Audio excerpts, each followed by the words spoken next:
তাহলে যদি আমরা মডার্ন হিস্ট্রি দেখি ইন্ডিয়ার, তাহলে দেখতে পাবো যে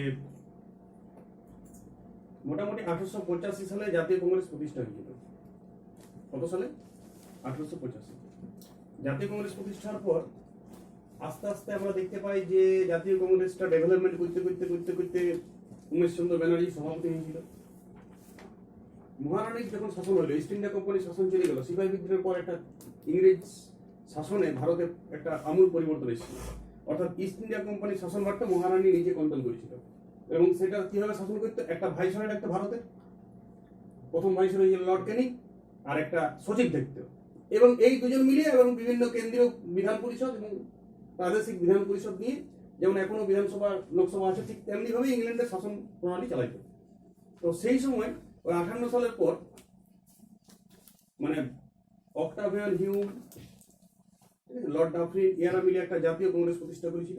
অল ইন্ডিয়াতে একটা বড় মানে ইংল্যান্ডের একটা বড় রাজনৈতিক দল প্রতিষ্ঠা করেছিল, এবং সেই দলটা আস্তে আস্তে গ্রাসরুট মানে অলরেডি ভারতবর্ষের প্রতিটা ভিলেজ তক যেতে যেতে যেতে যেতে এর যে সংগঠন, সেই সংগঠনটা ছড়াইতে ছড়াইতে মোটামুটি 15-20 বছর সময় নিয়েছিল।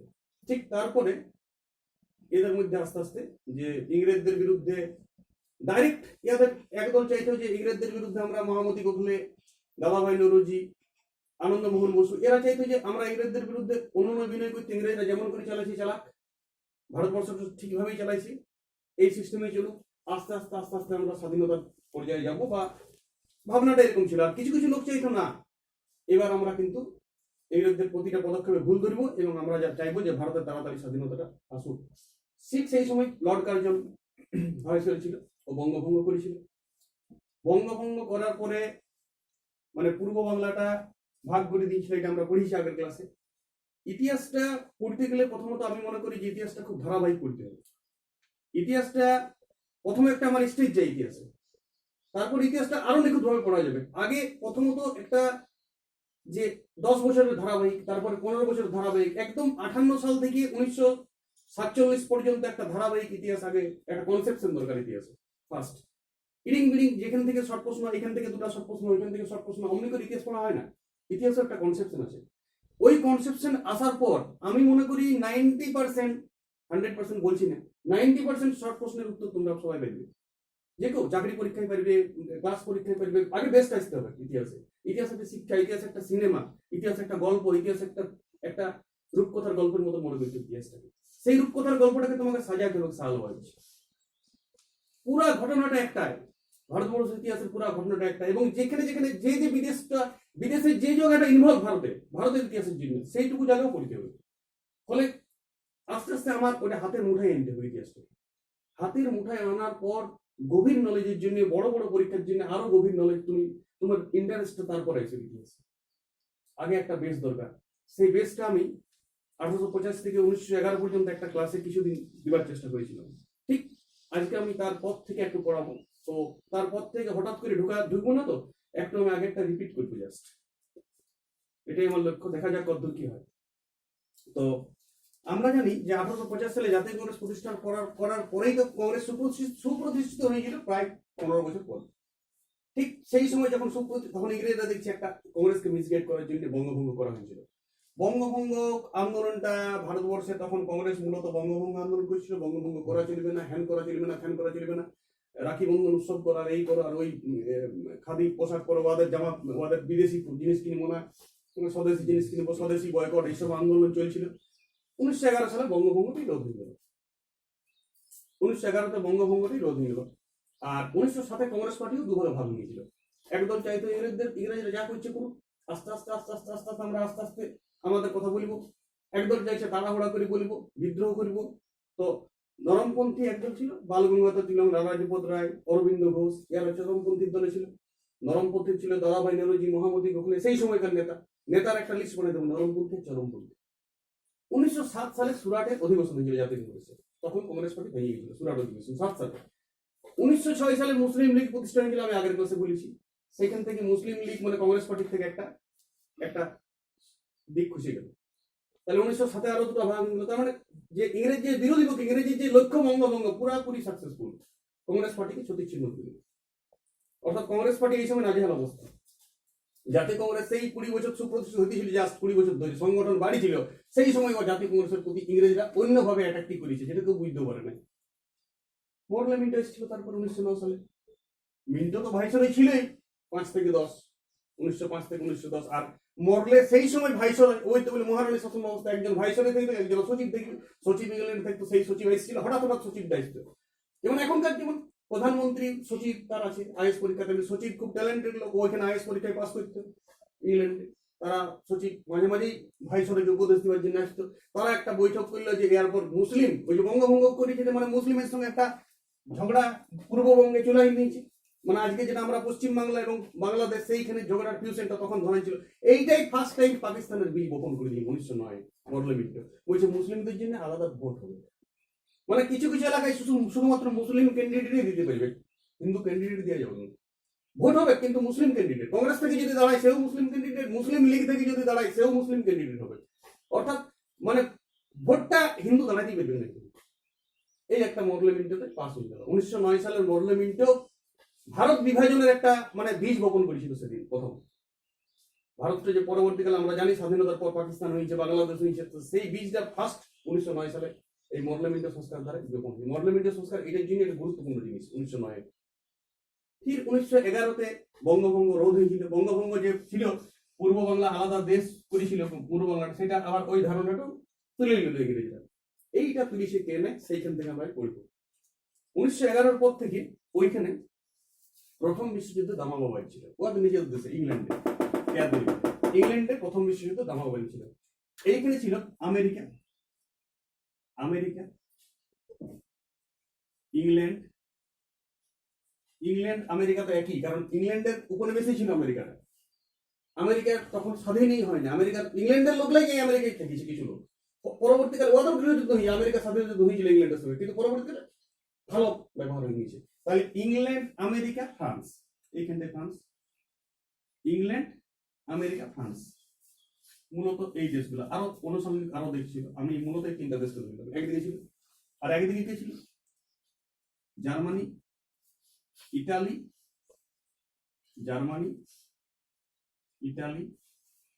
অস্ট্রিয়া, আর এইখানে তুরস্ক বলে একটা দেশ আছে। এবং তুরস্ক দেশ শুধু নয়, তুরস্ক দেশের সাথে গোটা মুসলিম সভ্যতাটা জড়িত ছিল। এদিকে ছিল ইরাক, ইসরায়েল, সৌদি আরব, মরক্কো, সুদান, মানে এটা মুসলিম কান্ট্রি, এটা পুরা তুরস্ক সভ্যতাটা ছিল এখানে। এই দুটা দলের মধ্যে যুদ্ধ লেগেছিল। তখন ইংল্যান্ডরা এইখানে ভারতের কিছু নরম অ্যাক্টিভিটি দেখাইছে। সেই সময় ভারতের ভাইসরয় করে পাঠাইছিল লর্ড হার্ডিঞ্জ। এই লর্ড হার্ডিঞ্জ এসে পরে নরম সুরে কথা বলেছিল অনেক, যে আমরা কিছুদিন পর আর এখানে থাকবো না, স্বাধীনতা দিয়ে 1911-12 হয়ে গেল, আমরা তো আমাদের দিকে প্রথম বিষয় করে দিয়েছে। ভারতবর্ষের যে নেতা ছিল কংগ্রেসের, তার আগে বলতো তোমরা আমাকে হেল্প করো এই সময়। তো ভারতবর্ষ সেই সময় নরম রূপ দেখাইছিল। আর ভারতবর্ষের কংগ্রেসের অবস্থা তো বললেও, বালগঙ্গাধর তিলক জেলে ছিল, লালা লাজপত রায় বিদেশে ছিল, মহামতি গোখলের বয়স বাড়িছিল, দাদাভাই নৌরোজির বয়স বাড়িছিল। ফলে কংগ্রেসের মোটিভেশন করার আন্দোলনের মতো কত লোক ছিল না। যারা আন্দোলন করছিল সুরাট অধিবেশনের পরে অধিকাংশই জেল হয়েছিল। তাহলে 1911 এবার 1914 সালে প্রথম বিশ্বযুদ্ধ স্টার্ট হলো। আমরা জানি প্রথম বিশ্বযুদ্ধ চলেছে 1914 থেকে 18 সাল পর্যন্ত, 1914 থেকে 1918। তো সেই সময় কোনো বিদ্রোহ করে নাই, বলতে গেলে সবাই ওয়েট করছিল যে বিশ্বযুদ্ধের পরে কিছু একটা ভালো হবে। ইংরেজদের সাথে ভালো রিলেশন ছিল, ইংরেজরা সেই সময় ভালো রিলেশন ছিল, কারণ ওদের কিছু ওইদিকে অনেক ভারতবর্ষ থেকে সৈন্য নিয়ে গেছি, ভারতবর্ষ থেকে সৈন্য নিয়ে গেছি যুদ্ধ করার জন্য, ভারতবর্ষ থেকে আবার টাকা নিয়ে গেছে, সৈন্য নিয়ে গেছে। এমনিকে ভারতবর্ষের সঙ্গে এই সময় ভারতবর্ষের কোনো গণবিদ্রোহ জোরালো হয়নি বলতে গেলে। ভারতবর্ষের বিপ্লবীরা একটা ওয়েট করেছিল। ঠিক 1915 সালে আমরা জানি সাউথ আফ্রিকা থেকে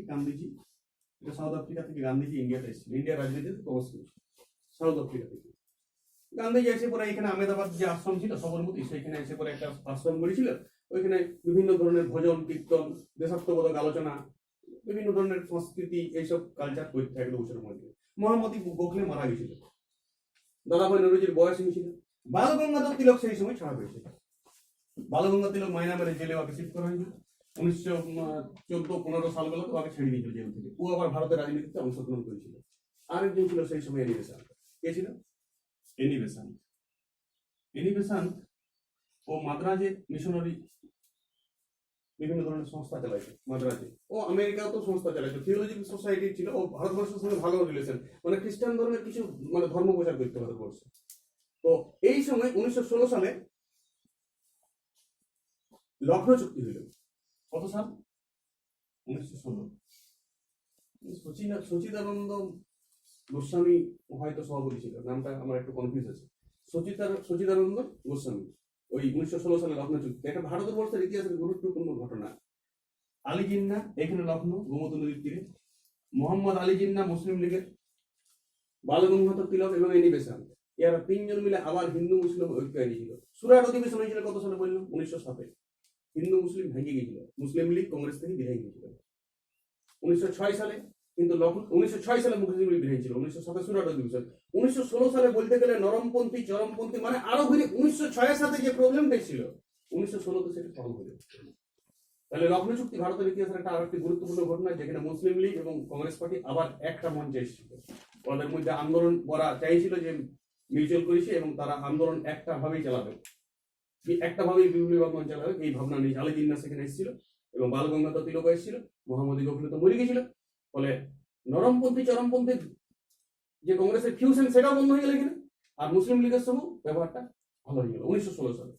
1917 সালে আমরা জানি গান্ধীজি একটু আর হোম রুল লীগ আন্দোলন চালাচ্ছিল সেই সময়। স্বাধীনতা সংগ্রামের আন্দোলন বলতে home rule League. Home rule League চালাচ্ছিল এনি বেসান্ত, বালগঙ্গাধর তিলকের নেতৃত্বে চলছিল ভারতবর্ষ জুড়ে বিভিন্ন জায়গায় হোম রুল লীগ, অর্থাৎ ভারতবর্ষ নিজস্ব শাসন ব্যবস্থা চালাবার চেষ্টা করেছিল। আর গান্ধীজি ছোটখাটো আন্দোলন করেছে সেই সময়। গান্ধীজি এখানে চম্পারণ সত্যাগ্রহ করেছে 1917-তে, খেদা সত্যাগ্রহ চলেছে, আহমেদাবাদ সত্যাগ্রহ করেছে 1917-18 সালগুলোতে। গান্ধীজি এইসব অ্যাক্টিভিটি করেছে, ঠিক আছে। ওইখানে ওই ছোট ছোট কৃষক আন্দোলন, কোনোটা শ্রমিকদের জন্য আন্দোলন, কোনোটা অন্য টাইপের যারা পদ দিচ্ছে লেবার পন্থী তাদের জন্য আন্দোলন, এমনি করে গান্ধীজি ছোট ছোট আন্দোলন করতেই ছিল। এবং গান্ধীজির আন্দোলন করতে গেছিল সত্যাগ্রহ, অনশন, বসে থাকবো, মিছিল করবো, মিটিং করবো, মারপিট করবো না, কোনো দাঙ্গা হাঙ্গামা অত্যাচার এইসব না। এইসব আন্দোলন গান্ধীজি এর আগে সাউথ আফ্রিকাতে এইসব অনেক আন্দোলন করেছে এবং সেটা সাকসেসফুল, সেইগুলোই কাজে লাগাইছে, ওই থিওরিগুলোই কাজে লাগাইছে এখানে গান্ধীজি। তো এবার আমরা একটা বড় ঘটনা পাবো। 1918-তে প্রথম বিশ্বযুদ্ধ শেষ হইল। প্রথম বিশ্বযুদ্ধ শেষ হয়ে হারল কারা? এই দলটা হারিয়ে গেল। এই দলটা প্রচুর শক্তিশালী ছিল, এদের অর্থনীতি ভালো ছিল, এদের অস্ত্রশস্ত্র ভালো ছিল। ইংল্যান্ড আমেরিকা ফ্রান্সের টিম তো জিতলে যখন, তখন তো এবার ওরা ইয়াদের উপর সবকিছু দোষ চাপাবে। এই তুরস্কের যে খালিফা পদটা উঠাবার চেষ্টা করলে এবং এখানে অনেক জায়গা দখল করে নিল ইংল্যান্ড আমেরিকা ফ্রান্স দখল করতে থাকলো। এবার গোটা মুসলিম ইউনিটের খালিফা ছিল ওই সময় তুরস্কে, ওটা গোটা মুসলিম, ভারতের তো মুসলিম লোক আছে। তাহলে মুসলিম লীগের খালিফাকে বাঁচানোর জন্য ভারতবর্ষের পৃথিবীর বিভিন্ন প্রান্তে ওদের দূত যেতে লাগলো। মুসলিম লীগের কি যেতে লাগলো? বিভিন্ন দূত। কত সাল? এটা 18-19 ওই সময় সালটা গিয়েছে। তো ভারতবর্ষ ছিল খালিফা আলী জিন্নাহ বলছে, না বাবা আমরাই পরাধীন আছি, বলছে আমরাই পরাধীন, তো তোমাকে আমি কি সাহায্য করবো? যে দূত ছিল খালিফার প্রতিনিধি, তার আগে বললে আমরা কোনো সাহায্য করতে পারবো না। কিন্তু ওই আলী ভাতৃদ্বয় মোহাম্মদ আলী আর লিয়াকত আলী, মোহাম্মদ আলী আর লিয়াকত আলী, দুজন, মোহাম্মদ আলী আর লিয়াকত আলী, এই দুজন ওই যারা এসেছিল তারাকে বলছে, ওরা মুসলিম লীগের বড় নেতা, তারা বলছে আমরা হেল্প করবো। আরেকটি বড় কথা, এখানে একটা বিরাট বড় ঘটনা, গান্ধীজিও বলেছিল আমি হেল্প করবো। খিলাফত আন্দোলন, অর্থাৎ ইয়াদের আমরা খিলাফত আন্দোলনে আমিও অংশগ্রহণ করব। 1916 সালে ওই লখনৌ চুক্তির পরে এখানে ভাইসরয় চেঞ্জ হয়েছিল, চেমসফোর্ড হয়েছিল ভাইসরয়। হার্ডিং যে ভাইসরয়টা খুব শান্তশিষ্ট লোক ছিল, প্রথম বিশ্বযুদ্ধ চলছিল, শান্তশিষ্ট ভাইসরয় রেখেছিল, কোনো অত্যাচার করে নাই, এই ভারতবর্ষে যা বলেছে তাতে হা বলেছে। কিন্তু চেমসফোর্ড একটা অন্য টাইপের লোক ছিল। এই চেমসফোর্ড 16 সাল থেকে 21 সাল পর্যন্ত ছিল। তো চেমসফোর্ড যখন ছিল তখন চেমসফোর্ডের আরেকজন সচিব এসেছিল। 1909 সালে কি হয়েছিল? মরলেমেন্টো সংস্কার। 1919 সালে মন্টেগু চেমসফোর্ড সংস্কার হয়েছিল। মন্টেগু খুব বড় ঘটনা এটা ইতিহাসে, এটা হাইফেন নয়, মন্টেগু চেমসফোর্ড সংস্কার। এটা কি? চেমসফোর্ড তো ভাইসরয় 1916 থেকে 21 ছিল, মনে রাখতে হবে, এটা সিরিয়াল করতে ভাইসরয়টা 16 থেকে 21 চেমসফোর্ড। সেই সময় মন্টেগু এসেছিল সচিব ইংল্যান্ডের, যেমন এখানে মরলে ছিল, তখন সচিবও চেঞ্জ এখানে, ও আসছিল এখানে। এখানে এসে পরে 1909 কি বলেছিল যে মুসলিম লীগের আলাদা ভোট হবে, এখানে আরো দুটি খ্রিস্টানও বলছে আলাদা ভোট হবে, খ্রিস্টান লীগেরও আলাদা ভোট হবে, আরো কিছু প্রাদেশিক কিছু যদি কিছু থাকে সেইগুলোরও আলাদা ভোট হবে। খ্রিস্টান এবং যেটা মানে শিখ পাঞ্জাবি রিজিয়ন্স তাদেরও বলছে আলাদা ভোট হবে। অর্থাৎ পাঞ্জাবি রিজিয়ন্স যেখানে আছে ভারতবর্ষে সেখানে শুধুমাত্র পাঞ্জাবিরাই দাঁড়াতে পারবে, খ্রিস্টান রিজিয়ন যেখানে আছে সেখানে শুধু খ্রিস্টানরাই ওই বিধানসভার ভোটে আর লোকসভার ভোটে, মানে তখনকার ছিল কেন্দ্রীয় বিধান পরিষদ এবং প্রাদেশিক বিধান পরিষদ, এই দুটা বলা হতো তখন। যেমন এখন লোকসভা আর কি বলা যায় বিধানসভা, ঠিক সেই সিস্টেমটাই কি, শুধু নামগুলো আলাদা ছিল। তো সেই ভোট ভারতীয় অংশগ্রহণ করতে ভোটে, ভারতের লোকও দাঁড়াতে পারত, ভারতের লোকও উপদেশ দিতে পারত ইংরেজরাকে। তো সেই সময় ওরা ওই বলেছিল যে এখানে তাহলে মুসলিম লীগ, খ্রিস্টান লীগ, বলতে গেলে খ্রিস্টানদের আলাদা ভোট, পাঞ্জাবিদের আলাদা ভোট, তাহলে ভারতবর্ষের একটা বিচ্ছিন্নতাবাদ আনছে এরা আস্তে আস্তে। ভারতবর্ষের একটা ইউনিট সবাই ভারতবাসী, যে কেউ দাঁড়াতে পারে। এখানে আমার হিন্দুদের লিখে আছে, এখানে মুসলিম দাঁড়াতে পারে, আবার যেখানে মুসলিম মেজরিটি আছে সেখানে যদি হিন্দুর কোনো ভালো বিচক্ষণ লোক আছে সে ভোটে দাঁড়াতে পারে। এই তো হওয়া উচিত ছিল না, কিন্তু যেখানে মুসলিম মেজরিটি বেশি সেখানে মুসলিম লোকেই ভোটে দাঁড়াবে, যেখানে হিন্দু মেজরিটি বেশি সেখানে হিন্দু লোকেই ভোটে দাঁড়াবে, যেখানে পাঞ্জাব মেজরিটি বেশি সেখানে পাঞ্জাব। ফলে ভারতের মধ্যে একটা দ্বন্দ্ব সৃষ্টি করেছিল, একটা মতানৈক্য সৃষ্টি করতে লাগলো ইংরেজরা এই জেমস ফোর্ড।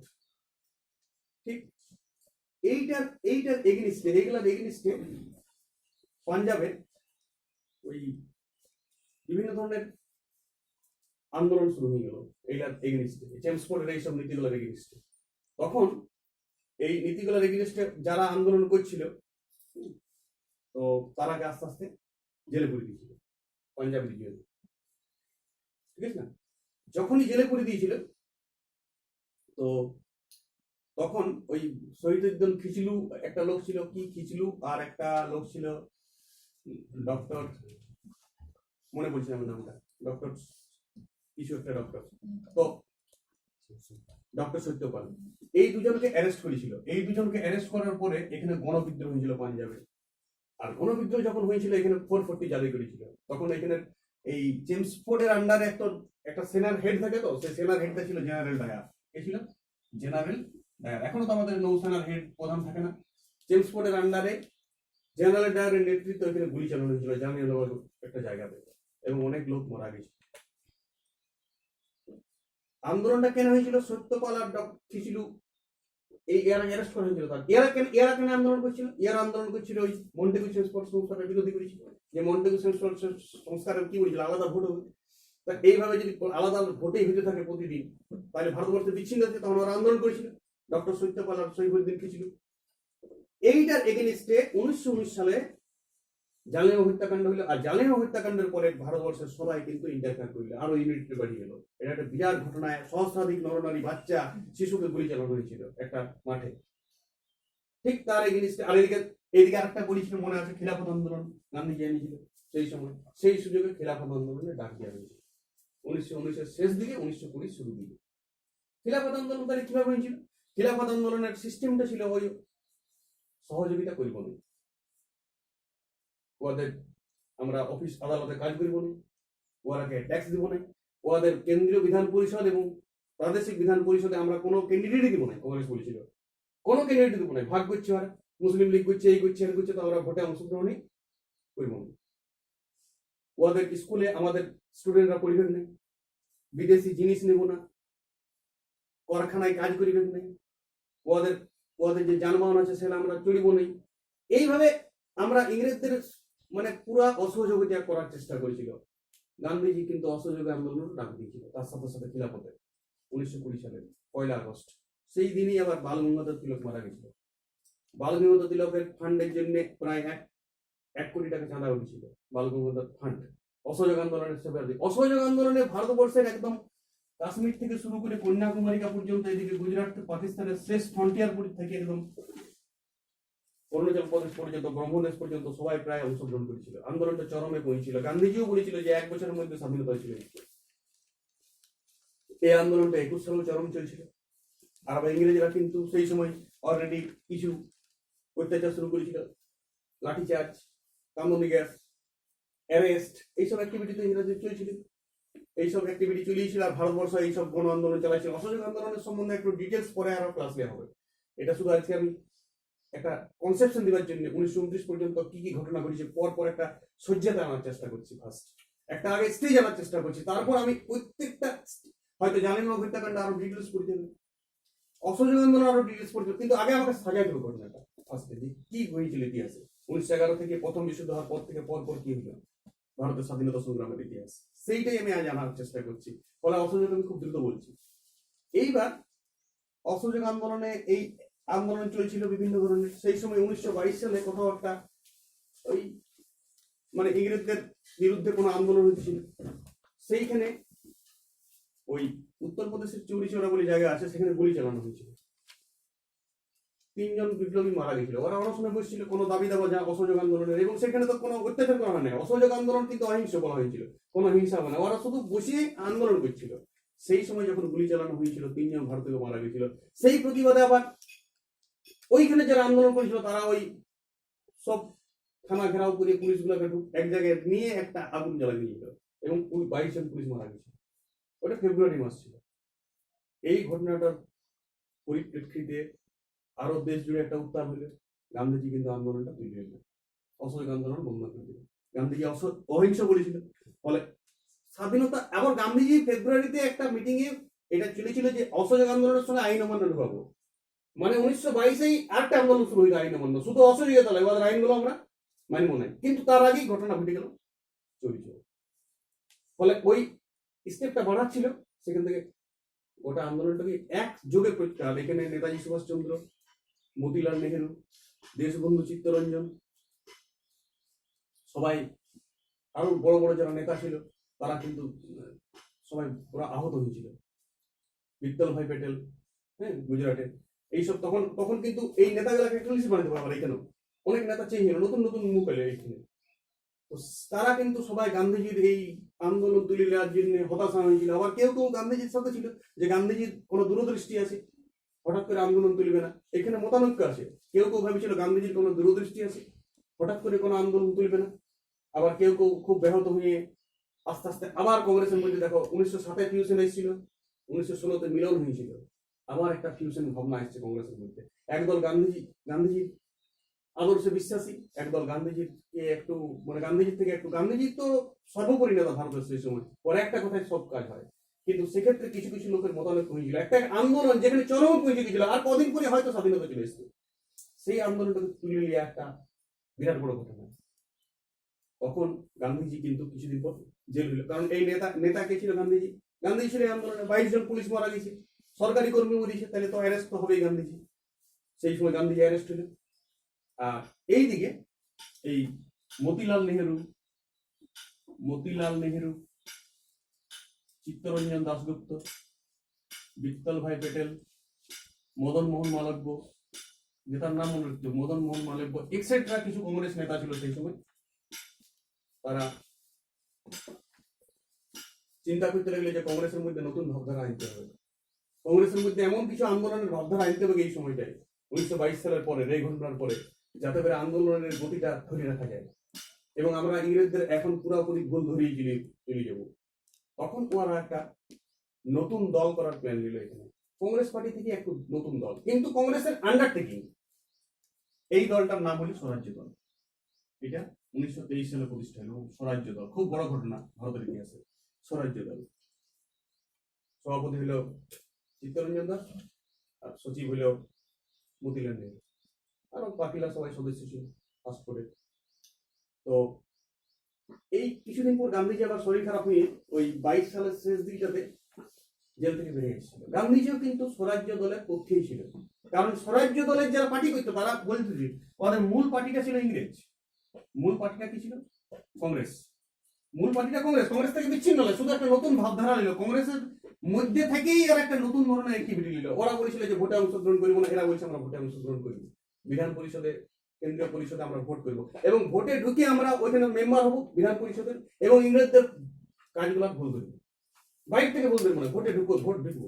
যে ডিসিশন নিয়েছিল কংগ্রেস যে আমরা ভোটে অংশগ্রহণ করি, মনে যেহেতু 1909-এ মুসলিম লীগের জন্য আলাদা ভোট হবে বলেছিল, 1919-এ খ্রিস্টান এবং শিখের জন্য আলাদা ভোট হবে বলেছিল, মন্টেগু ট্রান্সপোর্ট আর মডেলিমিন্টো সংস্থা, তার এগেনিস্টে আমরা বলেছিল ভোটে অংশগ্রহণ করবো না কংগ্রেস পার্টি। কিন্তু সেখানে স্বরাজ্য দলের যারা কংগ্রেস থেকেই বিচ্ছিন্ন কিন্তু কংগ্রেসের মধ্যে থাকছে, এইখানে সুরাট অধিবেশনের মতন দুটা পার্টি ভাগ হয়ে যায় না। স্বরাজ্য দল কংগ্রেসের মধ্যে থেকেই একটা আলাদা ভাবনা নিয়ে একটা আলাদা ভাবধারার দল সৃষ্টি করা হয়েছিল।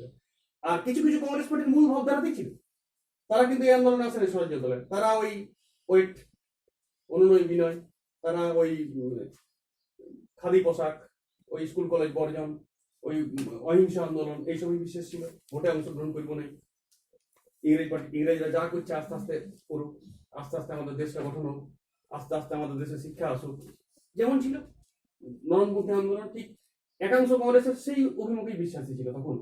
আর একদল স্বরাজ্য দলে চলে এলো।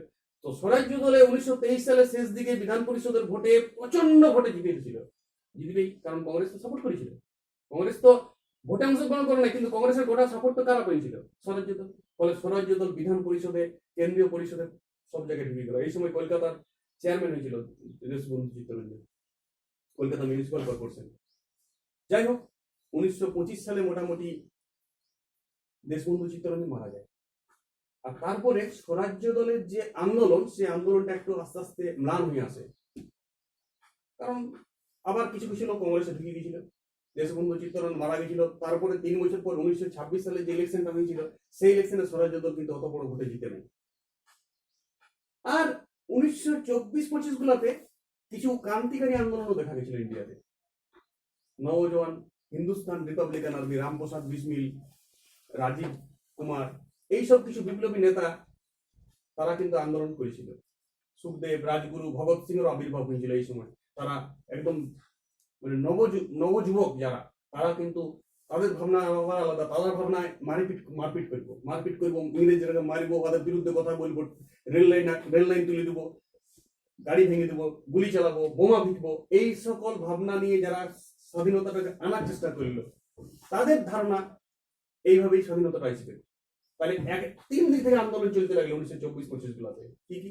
স্বরাজ্য দল একটা আন্দোলন চালাচ্ছে আস্তে আস্তে, ওরা সরকারের থেকে সরকারের বিরোধিতা করছে, বিভিন্ন ধরনের স্বদেশি জিনিস ব্যবহার করব, খাদি পোশাক পরব, নরম কথা বলবো, গণ আন্দোলন করব, শুধুমাত্র অনশন করব, এইভাবে মূল কংগ্রেসের ভাবধারা একটা ছিল। প্লাস একটা ক্রান্তিকারী সংগঠন তৈরি হচ্ছিল 1924-25-এ। এই সময়কালটা, এই 22 থেকে 26 সাল পর্যন্ত জোরালো কোনো আন্দোলন হয় নাই, বলতে গেলে বিপ্লবী আন্দোলনের একটা ঘুমন্ত কাল ছিল সেই সময়। কিন্তু 3-4টা আন্দোলন কিন্তু ছোট ছোট চলছিল। আর সেই সময় 21 থেকে 26 পর্যন্ত লর্ড রিডিং ছিল ভয়সভায়, 21 থেকে 26।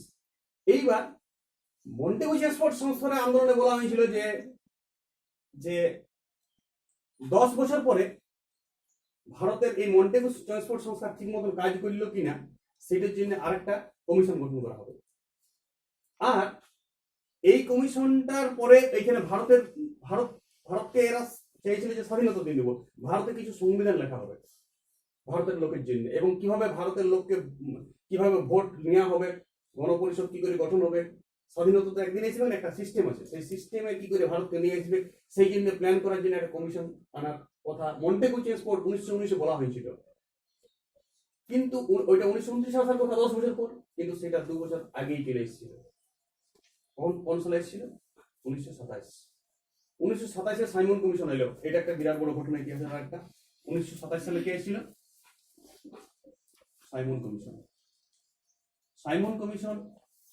সাইমন সুশিক্ষিত একজন লোক, ইংরেজের, এবং সে 7 জন প্রতিনিধি নিয়েছিল ইংল্যান্ডেরই 7 জন প্রতিনিধি। সেই 7 প্রতিনিধির দল ভারতবর্ষে আইলো। আসার সাথে সাথে কংগ্রেস পার্টি, মুসলিম লীগ, হিন্দু মহাসভা, সেই সময় অলরেডি মানে কমিউনিস্ট পার্টি গঠন হয়ে গেছে 1925-এ। কমিউনিস্ট পার্টি, তারা সবাই, যত রাজনৈতিক দল আবার একটা ছাতার তল, আবার ইউনিট চলে এলো, একটা ছাতার তলে চলে এলো সব রাজনৈতিক দল। তারা সবাই কিন্তু সাইমন কমিশনের বিরোধিতা করতে শুরু করলো, কারণ সাইমন কমিশনে কোনো ভারতীয় প্রতিনিধি ছিল না। সাইমন কমিশন জাহাজে এসেছিল বোম্বাইয়ের, যে বোম্বাই বন্দরে প্রবেশ করেছে, বোম্বাই বন্দর থেকে এর প্রতিবাদ করতে শুরু হয়েছিল। 27 সালে যেই ঢুকেছে সেই প্রতিবাদ করতে শুরু হয়েছে। তো যখন প্রতিবাদ করতে শুরু করেছিল, তখন যে সমকালীন যে ভাইসরয় ছিল লর্ড আরউইন তার সচিবকে জানাইলেন। ওই সচিব তখন প্ল্যান দিল যে আচ্ছা, আরউইনের কথা তোমরা মানবে নাই, তাহলে আরউইন তোমরা একটা নিজেরা সংবিধান লেখো, ভারতের লোকরাই সংবিধান লেখো, তোমাদের কিভাবে তোমরা ভোট করবে, কিভাবে তোমরা দেশ চালাবে, তোমার একটা সংবিধান লেখো। সাইমন কমিশন যদি না মানি তো। আর এই সময় সাইমন কমিশনের বিরোধিতায় আমরা জানি লালা লাজপত রায়কে লাঠিচার্জ করা হয়েছিল। লালা লাজপত রায় মারা গেছিল 20 দিন পর। তার এগেনিস্টে ভগৎ সিং, যে পুলিশটা লাঠি চালাচ্ছিল সেই পুলিশটাকে গুলি করার জন্য ভগৎ সিং গুলি করেছিল, কিন্তু একটা অন্য পুলিশকে গুলি করেছিল। তার প্রতিবাদে তারপরে ভগৎ সিং ফেরার হয়ে গেছিল, কলকাতা চলে এসেছিল। তারপরে আবার অ্যাসেম্বলিতে আবার একটা নতুন আইন আনার চেষ্টা করেছিল লর্ড আরউইন, ভারত রক্ষা আইন। ভারত রক্ষা আইনটা এমন আইন যে ওই আতঙ্ক মানে যারা ক্রান্তিকারী আন্দোলন করেছিল তাদের এগেনিস্টে একটা আইন আনার চেষ্টা করেছিল অ্যাসেম্বলিতে। ঠিক সেই সময় ভগৎ সিং, সুখদেব আর ওই নেতা তারা ওই অ্যাসেম্বলিতে বোমা ফেঁকেছিল। যাই হোক, নামটা মনে পড়ছে না। তারা অ্যাসেম্বলিতে কি করেছিল? বোমা ফেঁকেছিল। আর তারপরে ইনকলাব জিন্দাবাদ বলেছিল এবং ওরা নিজেরা অ্যারেস্ট হয়েছিল। এখানে অ্যারেস্ট হওয়ার পরে ভগৎ সিংকে আবার, ভগৎ সিং জানি আমরা যে ওখানে অনশন করেছে, জেলের ভিতর প্রচুর প্রোগ্রাম করেছে, সংবাদপত্রের দিকে নাম ছড়িয়েছে। ভগৎ সিং তার আগে 1900 রামপ্রসাদ বিসমিলের যে পার্টিটা ছিল হিন্দুস্তান রিপাবলিকান আর্মি, সেইটা হিন্দুস্তান সোশ্যালিস্ট রিপাবলিকান আর্মিতে প্রতিষ্ঠা করেছিল এবং ভগৎ সিং অ্যারেস্ট হয়েছিল। তারপরে কিছুদিন পর আমরা জানি ভগৎ সিং এর ফাঁসি হয়। আর সেই সময় গান্ধীজি আবার সক্রিয় রাজনীতিতে আস্তে আস্তে প্রবেশ করছে। যাই হোক, যখন এরা বললো যে সাইমন কমিশনের তোমরা যখন কথা মানবে না, তাহলে যে সচিব ছিল সেই সময় আরউইনের যে সচিব ছিল সে বললো তাহলে তোমরা আইন লেখো। তখন মতিলাল নেহরুর নেতৃত্বে একটা আইন লেখার কমিটি তৈরি করল 9 জনের। মতিলাল নেহরুর নেতৃত্বে। মতিলাল নেহরু স্বরাজ্য দলের পার্টি ছিল। স্বরাজ্য দল এই সময় শেষ হয়ে গেছে। স্বরাজ্য দল হইতে 26-এর ভোটে হারিয়ে গেছে। তারপরে স্বরাজ্য দলের মোটামুটি আর অস্তিত্ব দেখা যাচ্ছে না। আবার জাতীয় কংগ্রেস জোরালো অংশগ্রহণ করেছে, গান্ধীজি জাতীয় কংগ্রেস হাল ধরেছে। সেই সময় ওই সংবিধান মোটামুটি 1928 সালটায় লেখলো। 28 সালে একটা রিপোর্ট হলো নেহরু রিপোর্ট। এটাও খুব ইতিহাসে গুরুত্বপূর্ণ ঘটনা। নেহরু রিপোর্ট 28 সালে দিল নেহরু, মতিলাল নেহরু সেই সময়, জওহরলাল নেহরু না। তো মতিলাল নেহরু একটা রিপোর্ট পেশ করলো তার 9 জন কমিটি নিয়ে, এই সংবিধান হবে, এইভাবে ভোট হবে, এইভাবে সবকিছু হবে। এই নেহরু রিপোর্টে কথা যখন মাদ্রাজে অধিবেশনে বসছিল, কলকাতা অধিবেশনে নেহেরু রিপোর্টটাকে আলী জিন্না প্রত্যাখ্যান করলো। মুসলিম লীগের নেতা ছিল আলী জিন্না, মানি না। মদন মোহন মালব্য প্রত্যাখ্যান করলো, হিন্দু মহাসভার নেতা ছিল। বামপন্থী নেতারাও মানছিল না। ফলে ওইটা পুরাপুরি ফিউজ হয়ে গেল। এবং এরা জানতো যারা নিজেদের মধ্যে খাওয়া খেয়ে ফিরে বলবে, কোন মতিলাল নেহরু যদি কোনো সংবিধান লেখে সেটা মুসলিম লীগ মানবেন না, মুসলিম লীগ যদি কোনো সংবিধান লেখে তাহলে এরা মানবেন না। তার এগেনিস্টে 14 দফা একটা আইন পেশ করেছিল আলী জিন্না সেই সময়। পরিস্থিতি খুব খারাপ। এবং এরা বলেছিল যে আমরা ডোমিনিয়নের মর্যাদা চাই, ভারতবর্ষে একটা স্বশাসিত ডোমিনিয়নের মর্যাদা চাই। মতিলাল নেহরু বলেছিল ডোমিনিয়ন মানে ভারতবর্ষের যে সৈন্যটা, অর্থনীতিটা আর প্রাদেশিক শাসনগুলা ইংরেজ দেখবে, বাকি শিক্ষা থেকে শুরু করে সংস্কার, কালচার সবকিছু ইন্ডিয়া নিজে দেখবে, ইন্ডিয়ার নেতারা নিজেরা দেখবে। অর্থাৎ এইটা তো একটা আর্ধেক স্বাধীন 70% স্বাধীনতা পায়। ডোমিনিয়ন এইটাই, ডোমিনিয়ন স্ট্যাটাস আর মর্যাদা চেয়েছিল মতিলাল নেহরু রিপোর্টে, কিন্তু ইংরেজরা সেটাও দেয়নি। তার এগেনিস্টে বলেছিল যদি দিবে দাও ডোমিনিয়ন স্টেটের মর্যাদা, নাহলে আমরা 1-2 বছরের মধ্যে বড় আন্দোলনে নামব, পূর্ণ স্বরাজের দাবি তুলবে। এরপর 1929-এর লাহোর অধিবেশন হয়েছিল। জওহরলাল নেহরু তখন সক্রিয় রাজনীতিতে অংশগ্রহণ করেছিল এবং সেদিন উনি পূর্ণ স্বরাজের দাবি তুলেছিল যে আমরা ডোমিনিয়ন স্টেটাস নেবো না। ডোমিনিয়ন স্টেটাস দিতে দেরি করেছিল ইংরেজ, তখন বলছে ডোমিনিয়ন স্টেটাস তো আর নেবই নেই, এবার আমরা পূর্ণ স্বরাজের কথা ফার্স্ট সেদিন বলেছিল। তো এইভাবে আমরা দেখলাম যে 1911 সালের পর থেকে প্রথম বিশ্বযুদ্ধ হওয়ার পর কি করে একটু সেই সময় রেস্ট্রিকশন ছিল, আন্দোলন কম ছিল। তারপরে 16-17তে ছোট ছোট আন্দোলন, 19-এ জালিয়ান হত্যাকাণ্ড, 20-তে অসহযোগ আন্দোলন, খিলাফত আন্দোলন, 22-এ সেটা প্রত্যাহার, আবার স্বরাজ্য দল প্রতিষ্ঠা, ক্রান্তিকারী আন্দোলন চলছিল 1925-এ। সেই সময় আবার শ্রমিক সভা গঠন হয়েছিল 19 সালে, AITC, কমিউনিস্ট পার্টি প্রতিষ্ঠা হয়েছিল। তারপর আবার সাইমন কমিশন আইল 1927-এ, সাইমন কমিশনের বিরোধী হইল। নেহেরু রিপোর্ট হইল 1928-এ, 1929-এ পূর্ণ স্বরাজের দাবি তুলিল। আর মোটামুটি Lord Hardinge, Chelmsford, reading, Irwin এই ভাইসরয়রা সিরিয়াল এই সময়টাতে কাজ করছিল। এই মোটামুটি একটা, এরপর কিছু কিছু অসহযোগ আন্দোলন, স্বরাজ্য দল, জালিয়ান হত্যাকাণ্ড, চম্পারণ সত্যাগ্রহ, এগুলা একটু ডিটেলসে পরে পড়বে। আগে একটা ধারণা আশা করি তৈরি হয়েছে, একটা বেস তৈরি হয়েছে যে 1985 থেকে 1985 না 58 সাল থেকে 1958 সালের পর থেকে আজকে 1929 পর্যন্ত কি হলো। পরবর্তী ক্লাসগুলোয় আমি দেখবো স্বাধীনতা সংগ্রাম তত্ত্ব, সহজ সরল ভাষায় একটা বেস দেওয়ার সবাইকে চেষ্টা করবো। ঠিক আছে।